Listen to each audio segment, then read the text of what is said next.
सबसे बड़ा दान क्या है? हर कोई दान करता है, लेकिन क्या आपको पता है कि सबसे बड़ा दानी कौन है? एक बार राजसभा चल रही थी। दरबारी से लेकर राजमहल का हर विद्वान राजा को बोल रहा था कि महाराज, आप ही सबसे बड़े दानी हैं। लेकिन सभा में बैठा एक सारथी बोल उठा, आपसे भी बड़ा एक दानी और है। यह देखकर राजा बोला, आज तक मैंने किसी को खाली हाथ नहीं जाने दिया। मुझसे बड़ा दानी कौन आ गया? सारथी ने कहा, समय आने पर आपको खुद पता चल जाएगा। फिर एक दिन तेज बारिश हो रही थी। एक साधु दरबार में आया और राजा से बोला, मुझे एक यज्ञ के लिए चंदन की लकड़ी चाहिए। राजा ने सिपाहियों को लकड़ी लाने का आदेश दिया, लेकिन वो खाली हाथ लौट आए, क्योंकि न तो जंगल में सूखा चंदन मिला और न ही राजमहल के भंडार में। राजा ने हाथ जोड़कर साधु से कहा, मुझे माफ कर दीजिए, मैं आपकी मदद नहीं कर पाया। साधु लौटने ही लगा था कि वो सारथी बोला, हे ब्राह्मण, इससे आगे भी एक दानी राजा रहता है, वो अवश्य ही आपकी परेशानी दूर करेगा। साधु उस राजमहल के लिए निकल गया। यह देखकर राजा ने सारथी को कहा, मुझे भी वहां ले चलो। तीनों वहां पहुंचे। साधु ने उस राजा से वही सवाल किया। उस राजा ने भी अपने सिपाहियों को लकड़ी लाने का आदेश दिया, लेकिन बारिश की वजह से सूखी लकड़ी नहीं मिली। तब राजा ने कहा, हमारे शयन कक्ष में हमारा बिस्तर और उसकी छत चंदन की बनी है। जाओ सिपाहियों, उसे तोड़ो और इन्हें जितनी चंदन की लकड़ी चाहिए लाकर दो। सिपाहियों ने लकड़ी लाकर साधु को दी और वो वहां से चला गया। तब उस सारथी ने अपने राजा को कहा, महाराज, वैसे तो आपके महल के भी दरवाजे और खिड़कियां भी चंदन के ही बने थे। अब वो राजा दान का मतलब समझ चुका था। लोग अक्सर वो चीजें दान में देते हैं जो उनके काम की नहीं। दान वो नहीं जो आप सहजता से दे सकें। कोई चीज आपके लिए जरूरी है, लेकिन किसी और को भी चाहिए। अगर उस वक्त आप उस चीज को दान कर पाएं, वही सबसे बड़ा दान होगा। कौन सा दान सबसे श्रेष्ठ है? वॉरेन बफेट और बिल गेट्स जैसे लोग जब भी भारत आते हैं, उनकी दानशीलता और परोपकार के खूब चर्चे होते हैं। जो लोग उनकी उदारता से ओसवाल्ड परेरा, वॉरेन बफेट और बिल गेट्स जैसे लोग जब भी भारत आते हैं, उनकी दानशीलता और परोपकार के खूब चर्चे होते हैं। जो लोग उनकी उदारता से लाभान्वित होते हैं, उनके चेहरे खिल जाते हैं। लेकिन ये हस्तियां अपने पैसे से जो खुशियां उन्हें बटोर कर देती हैं, उनके यहां से जाते ही जैसे वे सारी की सारी गायब हो जाती हैं। लोगों की जिंदगी सुधारने के लिए इनके जैसे आर्थिक संत जो प्रयास करते हैं, आखिर उनसे उनका खालीपन क्यों नहीं खत्म हो पाता है? क्या वजह है कि रुपये पैसे का यह दान लोगों को संतुष्ट नहीं कर पाता? क्या वे रुपये पैसे की मदद को नाकाफी मानते हैं? इस समस्या का नोटिस भारत की महान संत मदर टेरेसा ने कुछ इस तरह लिया है। दुनिया में बहुत से लोगों के लिए 2 वक्त की रोटी की जद्दोजहद ही महत्वपूर्ण है, पर कई ऐसे भी हैं जिनके लिए प्यार के 2 बोलों की अहमियत धन दौलत से कहीं ज्यादा है। गेट्स और बफेट जैसे लोग अपनी दौलत न्योछावर कर उन लोगों की मदद तो कर रहे हैं जिन्हें पैसे की जरूरत है, पर क्या उनकी इस दानवीरता में जरूरी प्रेम और कमिटमेंट भी शामिल है? इस बारे में मैं कुछ भी निश्चय पूर्वक नहीं कह सकता। जहां तक सच्चे प्रेम और कमिटमेंट की बात है, तो इसके लिए ज्ञान को साझा करना यानी ज्ञान बांटना जरूरी है। ज्ञान की साझेदारी का अर्थ यह नहीं है कि जो कुछ हम जानते हैं उसकी शिक्षा दूसरों को दें। इसका एक उत्तर भगवद गीता के 4 अध्याय में मिलता है। वहां कृष्ण ने लोकोत्तर ज्ञान की चर्चा करते हुए कहा है कि धन का वह दान श्रेष्ठ है जिसमें मनुष्य का त्याग दिखता है।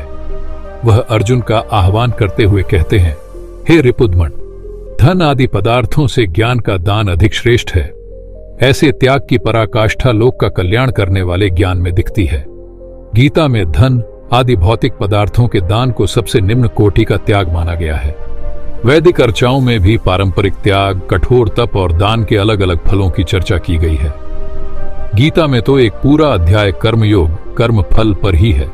जब कोई कर्मयोग के रास्ते पर बढ़ता है तो वह कई अच्छे कार्य करता है। परोपकार या धन का दान उनमें से एक हो सकता है, बशर्ते उसमें कर्ता का भाव न हो, यानी व्यक्ति यह ना सोचे कि यह मैं कर रहा हूं।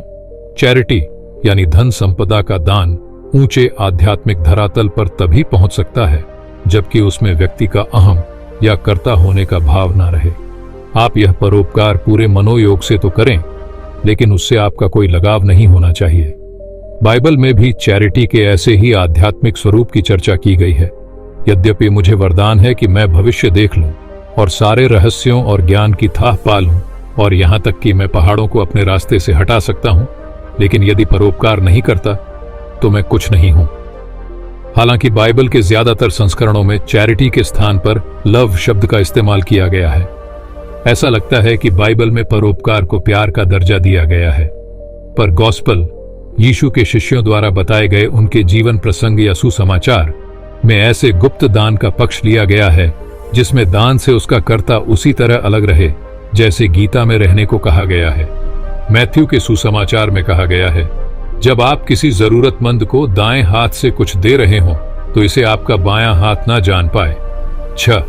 3 एक विचारक थॉमस कार्लेल ने दानशीलता के बारे में लिखा है, एक अनजान व्यक्ति का दान ऐसा होता है जैसे कि धरती के भीतर बहने वाली पानी की धारा जो चुपचाप धरती को हरा भरा बनाए रखती है।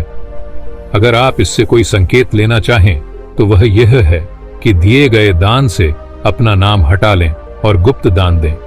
यदि आप ऐसा नहीं कर पा रहे हैं तो यह दानवीरता न तो आपको कर्मयोगी बना रही है और न ही आपको भौतिकता से आध्यात्मिकता की तरफ ले जा रही है। हिंदू धर्म में दान देने का बड़ा महत्व बताया गया है। ऐसा माना जाता है कि दान देने से व्यक्ति को पुण्य की प्राप्ति होती है और साथ ही इस लोक के बाद परलोक में भी कल्याण होता है। लेकिन आज के समय लोग दान का अर्थ केवल पैसे से ही समझते हैं। लोगों की नजरों में केवल पैसा ही रह गया है, लेकिन फिर भी दान कर्म को पुण्य कर्म में जोड़ा जाता है। हम आपको बताने जा रहे हैं इन 5 दानों के बारे में विस्तार से। भूमि दान पहले के समय में राजाओं द्वारा योग्य और श्रेष्ठ लोगों को भूमि दान किया जाता था। भगवान विष्णु ने बटुक ब्राह्मण का अवतार लेकर 3 पग में ही तीनों लोक नाप लिए थे।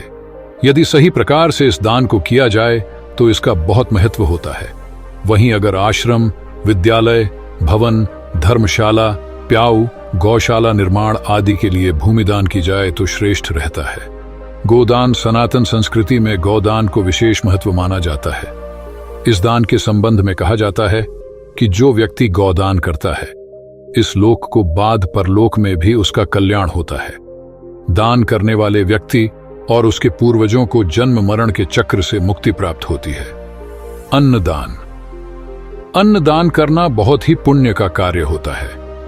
यह एक ऐसा दान है जिसके द्वारा व्यक्ति भूखे को तृप्त करता है। यह दान भोजन की महत्वता को दर्शाता है। सभी प्रकार की सात्विक खाद्य सामग्रियां इसमें समाहित होती हैं। कन्यादान को महादान कहा जाता है। सनातन धर्म में कन्यादान को सर्वोत्तम माना गया है। यह दान कन्या के माता पिता द्वारा उसके विवाह संस्कार पर किया जाता है। इस दान में माता पिता अपनी पुत्री का हाथ वर के हाथ में रखते हुए संकल्प लेते हैं और उसकी समस्त जिम्मेदारियां वर को सौंप देते हैं। विद्या दान। इस दान से मनुष्य में विद्या, विनय और विवेकशीलता के गुण आते हैं, जिससे समाज और विश्व का कल्याण होता है। भारतीय संस्कृति में सदियों से गुरु शिष्य परंपरा में विद्या दान चला आ रहा है। दोस्तों, शास्त्रों में विद्या का दान सबसे श्रेष्ठ दान माना जाता है, क्योंकि यही एक ऐसा दान है जो बांटने से और अधिक बढ़ता ही है। इन वस्तुओं का दान कभी मत करें, बर्बाद हो सकते हैं आप। सनातन धर्म में दान को बेहद महत्वपूर्ण माना गया है। यह मात्र रिवाज के लिए नहीं किया जाता, वरन दान करने के पीछे विभिन्न धार्मिक उद्देश्य बताए गए हैं। हिंदू धार्मिक ग्रंथों के अनुसार दान से इंद्रिय भोगों के प्रति आसक्ति छूटती है। मन की ग्रंथियां खुलती हैं, जिससे मृत्युकाल में लाभ मिलता है। धार्मिक मान्यताओं के अनुसार मृत्यु आए इससे पूर्व सारी गांठें खोलना जरूरी है जो जीवन की आपाधापी के चलते बंध गई है। दूसरे शब्दों में हम यह कह सकते हैं कि जीवन भर किए गए दुष्कर्मों से मुक्त होने के लिए दान ही सबसे सरल और उत्तम माध्यम माना गया है। वेद और पुराणों में दान के महत्व का वर्णन किया गया है। यही कारण है कि हजारों वर्षों पुराने हिंदू धर्म में आज भी विभिन्न वस्तुओं को दान करने के संस्कार का पालन किया जाता है। आजकल अमूमन दान कर्म ज्योतिषीय उपायों को मद्देनजर रखकर किए जाते हैं। ज्योतिषियों द्वारा किसी व्यक्ति विशेष की जन्म पत्रिका का आकलन करने के बाद जीवन में सुख, समृद्धि एवं अन्य इच्छाओं की पूर्ति हेतु दान कर्म करने की सलाह दी जाती है। दान किसी वस्तु का, भोजन का और यहाँ तक कि महंगे आभूषणों का भी किया जाता है। आपने यह तो सुना होगा कि जन्म कुंडली के विभिन्न ग्रहों को शांत करने के लिए भिन्न भिन्न प्रकार के दान कर्म किए जाते हैं। जैसा हमें ज्योतिषी बताते हैं, हम उसी अनुसार वस्तुओं का दान करते हैं। लेकिन क्या कभी किसी ज्योतिषी ने आपको बताया है कि किस समय कैसा दान नहीं करना चाहिए?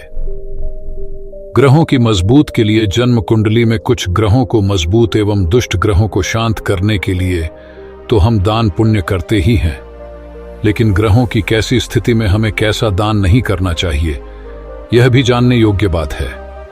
ऐसा दान न करें, क्योंकि ग्रहों की स्थिति के विपरीत यदि दान कर्म किया जाए तो वह और भी बुरा असर देता है। ऐसे में हमारे द्वारा किया गया दान हमें अच्छा फल देने की बजाय बुरा फल देना आरंभ कर देता है, और हमें इस बात की जानकारी भी नहीं होती। जानिए कब न करें दान, ग्रहों की किस स्थिति में कैसा दान कर्म भूलकर भी नहीं करना चाहिए, हम आज यही आपको बताने जा रहे हैं। ज्योतिष विधा के अनुसार जन्म कुंडली में जो ग्रह उच्च राशि या अपनी स्वयं की राशि में स्थित हों, उनसे संबंधित वस्तुओं का दान व्यक्ति को कभी भूलकर भी नहीं करना चाहिए, क्योंकि ऐसा दान हमें हमेशा हानि ही देता है। सूर्य ग्रह सूर्य मेष राशि में होने पर, उच्च तथा सिंह राशि में होने पर अपनी स्वराशि का होता है।